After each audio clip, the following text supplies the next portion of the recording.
एक भारतीय खेळ तू इतक्या दूर ऑस्ट्रेलियामध्ये येऊन आलास आणि त्या देशात जिथे ऑलरेडी क्रिकेटपासून ते फुटबॉलपर्यंत सगळे खेळ गाजत आहेत. सो आज आता आम्हाला सगळ्यांना खूप उत्सुकता आहे की हे सगळं कसं काय तू साध्य करून आणतोस. इतके प्रश्न पडले ना आम्हाला, सो आज आम्ही तुला ते विचारावं आणि आम्ही काही प्रश्न इंग्लिशमध्ये विचारावं so that everyone understands, especially our young generation. So तर आणि अर्थातच आपल्या प्रेक्षकांनाही काही प्रश्न असतीलच, त्यामुळे तुम्हालाही स्कोप आहे, त्यामुळे प्रश्नांचा विचार करा आणि छान प्रश्न विचारा. आम्ही आणि इतर काही प्रश्न अगदी ब्रॉड जे आहेत ते काढून ठेवले. तर let's start. So obviously Ojas पहिला प्रश्न असाच आहे की what inspired you to take kho kho beyond India and bring it to Australia. ही आयडिया कशी आली आणि कुठून आली? So please share your journey with us. सर्वप्रथम मनपूर्वक धन्यवाद की इथं बोलून ही संधी दिली, कारण खो खो हा खेळ खूप नवीन आहे ऑस्ट्रेलियामध्ये आणि जिथं जिथं संधी मिळते तिथं तिथं तो खेळ आपण कसा पुढे नेऊ शकतो ह्याच्याबद्दल विचार होतो. प्रश्नाबद्दल बोलायचं झालं तर खो खो हा माझा लहानपणीपासूनचा प्रायमरी खेळ होता आणि आहे. So that was the sport I always played first.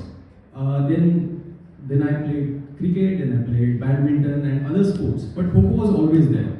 So when I came to Australia for masters, I thought, okay, that's fine, you know, Kho-Kho खेळला नाही इथं तरी काही प्रॉब्लेम नाही, पण there was a bit of Kho-Kho here in Australia too. Hindu स्वयंसेवक संघाच्या जिथे शाखा लागतात, जिथं भारतीय खेळ खेळले जातात आणि Kho-Kho is one of the Indian game. So there was already Kho-Kho here. I was going to Shakha wherever I can, whenever I can, and I was playing it. So that's how it actually carried forward to Australia. But World Cup was the turning point, okay, where we actually thought, okay, now again we can play it professionally at a level where I used to play back in India. पण हे सगळं करणं आणि जुळवून येणं फारच कठीण आहे. म्हणजे of course it would have been very challenging होतस. तर कसं काय तू हे सगळं जुळवून आणलंस आणि काय चॅलेंजेस तू फेस केले हे पण आम्हाला ऐकायला आवडेल. I think I was not alone in this journey. We are a team, and it was a combined effort to take this to stage we wanted to. So there were a lot of challenges. First thing that I said, kho kho हा खेळ ऑस्ट्रेलियामध्ये नवीन आहे. तुम्ही कोणालाही विचारलं तर खो-खो भारतीय नसतील ते तर डेफिनेटली त्यांना माहीत नसणार. So the first challenge was that kho kho actually introduced to all the community in Australia. As I said, Kho-Kho was being played in Australia and it was limited to Indian community. But the challenge was to now take it to all Australian community. So that was the first challenge. Second challenge was, of course, because Kho-Kho is a new, it is not recognized by government. So we don't have any infrastructure, we don't have any support.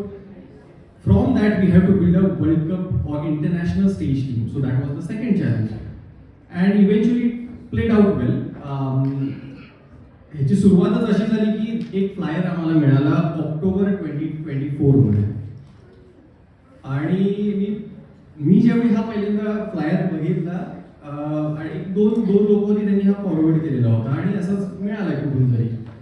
So felt like it is something fraud because असं कधी इमॅजिनच केलं नव्हतं की kho kho will be played on international level and there is a World Cup because there was no other announcement in any other internet. So पहिल्यांदा fraud वाटलं, but then it started slowly. मग contact केला त्या ज्यांनी फ्लायर बनवलेला होता, मग त्यांच्याशी बोलणं झाल्यानंतर समजलं की नाही खरंच हे जेन्युइन आहे आणि ऑस्ट्रेलियासाठी ते प्रयत्न करतात की आपण ॲटलिस्ट ट्राय करू की we can send at least one team.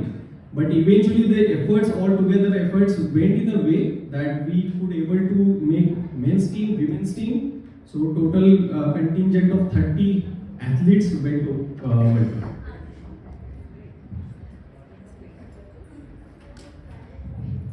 So Ojas, thank you. What does it mean to you personally to see Kho-Kho being played internationally? आणि ते as a भारतीय कसं वाटतं तुला?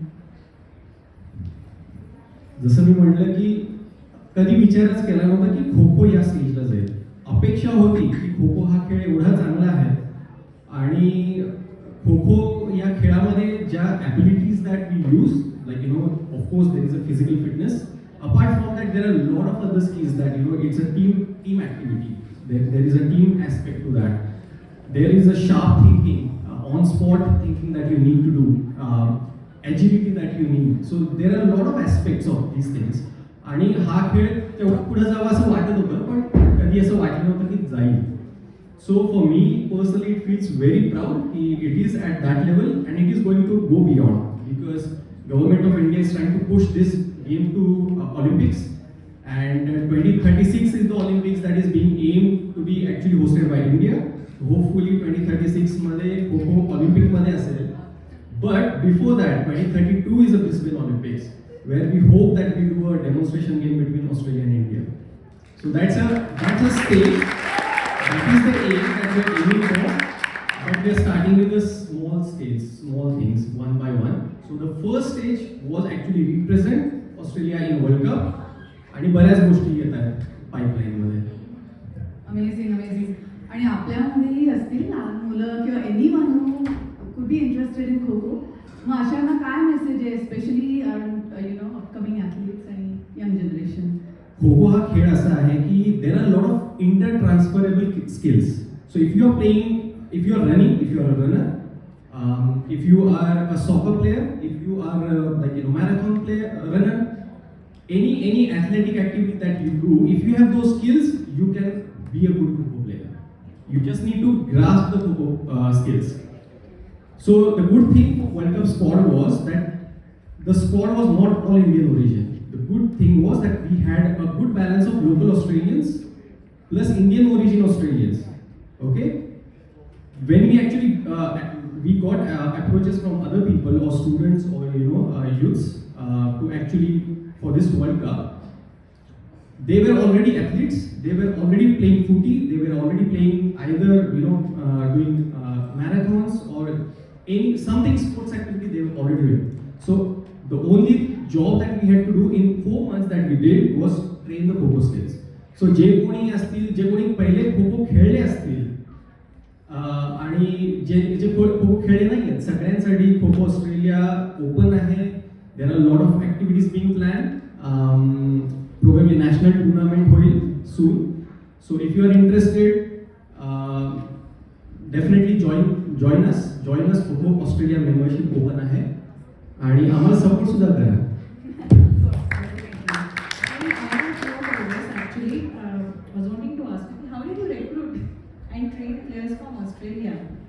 थोडंफार की लगाट टीम सारखं झालं का? थोडंफार नाही, भरपूर झालं. चॅलेंज असं होतं की टीम बनवायची होती आणि त्याला डेडलाईन होती, आम्हाला टीम सबमिट करायच्या होत्या. जे कोणी इंटरेस्ट आले होते त्याच्यानुसार आम्ही त्यांच्या फिजिकल फिटनेस आणि खो-खो स्किल्स ह्याच्यानुसार शॉर्टलिस्टिंग केलेलं होतं. पण एक रिक्वायरमेंट आम्हाला माहीत नव्हती, जी आम्ही टीम सबमिट केल्यानंतर आम्हाला कळाली, आणि ती रिक्वायरमेंट होती you need to be citizen of that country if you want to participate in world cup. So we had approximately 7 to 8 players out of 30. They were Indian passport holders. They are here for a long time, but they are not citizen yet. But at that point, when we got to know, we had to rush basically because we didn't have much time. So त्यावेळी ते लगानसारखं झालं, but eventually we made it. We got good athletes. So process is you join Kho-Kho Australia as a members. Now we are planning for different city-wise training sessions. You come there, you go get those skills, and when there will be a national tournament or any other tournaments, you will basically assess on skills, fitness, and that will proceed further for selection in national tournaments or international tournaments.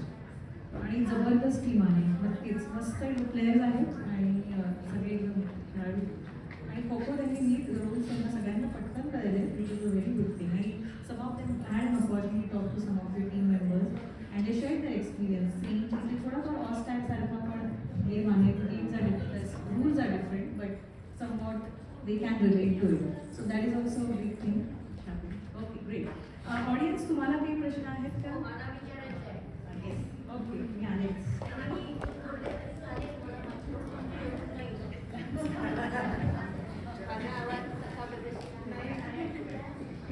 बरं, तुम्ही जे खो-खोचं बोलताय, मी सुद्धा लहानपणापासून कॉलेजच्या ह्याच्यापर्यंत खो-खो खेळलेली आहे. पण तुम्ही मुलींच्या करता हा खो खो सुरू केला.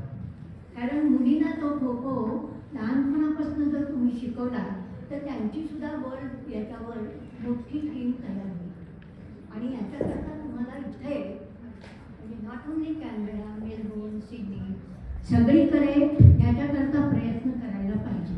आणि खो खोला तशी फार याची जरूर नसते. मोठी जमीन, 2 खांब किंवा आपण खो खो खेळतो. तर त्यामुळं पैशाची तशी फारशी नाही, जागा मिळणं हे महत्त्वाचं आहे. पण मुलींच्या करता तुम्ही लहानपणापासून खो खो खेळायचं काहीतरी हे करा. म्हणजे लंगडी, खो खो हे आपले अतिशय प्रसिद्ध खेळ आहेत भारतातले. आणि ते जर तुम्ही इथे चालू केले तर मुलींना टेबल टेनिस काय, बॅडमिंटन काय, काय त्याच्यापेक्षा ह्याच्यात जास्त व्यायाम मिळेल आणि एकत्र मुली त्या निमित्तानं येतील. मला असं वाटतं की खरंच खूप चांगलं सजेशन आहे. मुलींचा सुद्धा कंटिंजंट गेला होता world कपसाठी. So kho kho Australia आणि खो खो म्हटलं तर त्याच्यामध्ये मुलं पण येतात, मुली पण येतात, त्याच्यामध्ये काहीच हे नाही आहे. सो मुली असतील, मुलं असतील, सगळ्यांसाठी हा प्लॅटफॉर्म इक्वली ओपन आहे. सो कोणीही मुली असतील तुम्ही डेफिनेटली या. तुम्ही जसं म्हणालात तरी तसं की छोट्या मुलींच्यापासून सुरुवात करू शकता. तर खो खो ऑस्ट्रेलियाचं एम आणि पुढच्या गोष्टी अशाच दृष्टीनं वाटचाल किंवा प्रयत्न चालू आहेत की हा खेळ शाळेमध्ये इंट्रोड्यूस करू आपण. सो दॅट शाळेमधल्या मुलांच्या पासून ही सुरुवात होईल, नाही की कॉलेजमध्ये किंवा ऑलरेडी जे पासआउट झाले किंवा एक साधारण 25 अबाव आहे त्यांच्यापासून सुरुवात होण्यापेक्षा शाळेपासून सुरुवात करू. तर तो नक्कीच विचार आम्ही पण घेतलेला आहे. त्याच्यावर काम ऑलरेडी चालू आहे. आणि होपफुली सून आपण ACT मधल्या स्कूलमध्ये ते ॲटलिस्ट एका स्कूलमध्ये ते बघू लवकर. प्रयत्न चालू आहेत त्या दृष्टीने, एवढं सांगू शकतो. माझ्या महिन्याचं कॅनबेरा, मेलबोर्न, सिडनी या सगळ्यांच्या कॉम्पिटिशन्स लावतात. नक्की लावणार, लवकरच लावणार, याच वर्षामध्ये. त्यातनं तुम्हाला अतिशय उत्तम खेळाडू मिळतील, दोन्ही मुली. नक्की नक्की. One quick one, thank you. Kho kho ऑस्ट्रेलियाचं वेबसाईट सेटअप झालंय का? म्हणजे खो खो ऑस्ट्रेलियाची वेबसाईट आहे. तुम्ही जाऊ शकता www.khokhaustralia.org.au. इथं जाऊ शकता. खो खो ऑस्ट्रेलियाची वेबसाईट आहे. फेसबुकवर तुम्ही खो खो ऑस्ट्रेलिया सर्च केलं तर त्याच्यावर पेज आहे. इंस्टाग्रामवर सर्च केलं तर खो खो ऑस्ट्रेलिया तर त्याचं पेज आहे. डेफिनेटली मी एनकरेज करतो. भरपूर माहिती त्याच्यावर आहे. येणारे कार्यक्रम किंवा बऱ्याच ठिकाणी आपण डेमॉन्स्ट्रेशन गेम करतो, एक्झिबिशन गेम्स करतो. तर त्या गेम्समध्ये पण पार्टिसिपेट करायची सगळ्यांना संधी उपलब्ध आहे. सो डेफिनेटली त्याला फॉलो करा. मी अपील करतो ॲक्च्युली की फॉलो करा, कारण ते पण गरजेचं आहे. कारण आपल्या सगळ्या लोकांनी त्याला फॉलो केलं तर ती इन्फॉर्मेशन बाहेर आणखी बाकीच्या लोकांपर्यंत पोहोचू शकते. तर डेफिनेटली मेक शुअर की फेसबुकवर तुम्ही सर्च करा खो खो ऑस्ट्रेलिया, त्याला लाईक करा. इंस्टाग्रामवर असाल तर त्याच्यावर लाईक करा. आणि सगळी भरपूर इन्फॉर्मेशन आहे त्याच्यामध्ये. तुम्हाला हे पण सांगू शकतो की वर्ल्ड कपचे बरेचसे व्हिडिओ, ज्या वर्ल्ड कपच्या आमच्या मॅचेस झाल्या ते सगळे व्हिडिओ यूट्यूबवर फुल मॅचेस अवेलेबल आहेत. तुम्हाला इंटरेस्ट असेल आणि बघायचं असेल तर तुम्ही definitely kho kho Australia world cup एवढं जरी सर्च केलं तर तुम्हाला बऱ्याचशा सगळ्या मॅचेस तुम्हाला तिथं दिसतील. खो खो वर्ल्ड कप ह्या जानेवारीमध्ये झाला त्याच्या.